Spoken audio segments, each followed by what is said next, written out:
Former DGP of Jammu and Kashmir, SP Vaid, is also now joining us.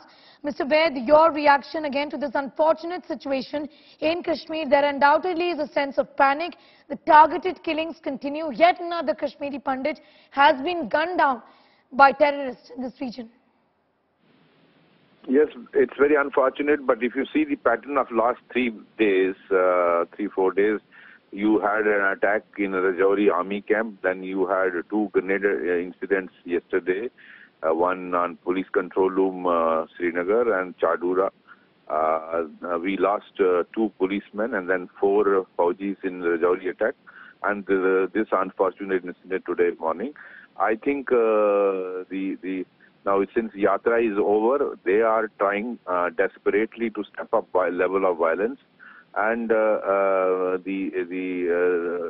deep state of Pakistan is also apprehensive about announcement by India that there would be a G20 meeting in Kashmir, and obviously for them it is do and die situation today or never, because they have invested for last 3 decades in this Kashmir violence, and that is why you're seeing the step up of level of violence, and targeted killings are the easiest way to raise the level of fear and level of terror in the valley, and that's what they are doing it. Wherever they get a soft target, and it is a pure jihad launched by deep state of Pakistan. We must recognize that, and they are targeting anybody who's an outsider, anybody from minority Hindu community, or any Kashmiri Muslim who comes in their way is also targeted. We know there is a visible sense of panic on the ground, but how big is this problem in terms of the Pandits wanting to leave this region? Many of them spoke about the fact that they want to go back to Jammu.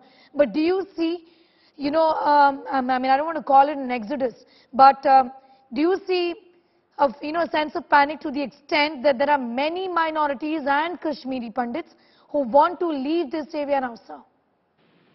Yes, there is panic in Kashmiri Pandit community and in the minorities. There is no doubt about it. One would be, if you deny it, then we would be not talking the truth. But I think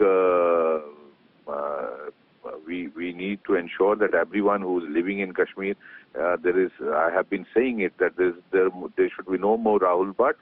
I think sufficient measures should be taken to ensure that no Kashmiri Pandit or other minorities are available as an easy target to these terrorists, because they are not able to face the security forces. They are losing their cadres and their arms. So the easiest way is use small weapon, use radicalized youth to give him a target, do the job, get him again merged in the society. So this is the easiest way the classical terrorism they are undertaking, and I think we need to understand that and take sufficient steps to counter it. Mr. Vaid, I want to ask you, this has got to do with a political statement that has been made by the National Conference, who have in fact come out and said that these targeted killings essentially have increased, seem to be suggesting after the abrogation of 370, and also after, the BJP essentially took over in the sense that the Article 370 was abrogated and there was a change in the political dispensation in this region. Is there any truth to that as well? Sorry, I would not like to be part of this political slugfest. I think we all need to join hands to fight this covert war which Pakistan has launched, irrespective of our political ideology. That's my thinking. It is war on this nation.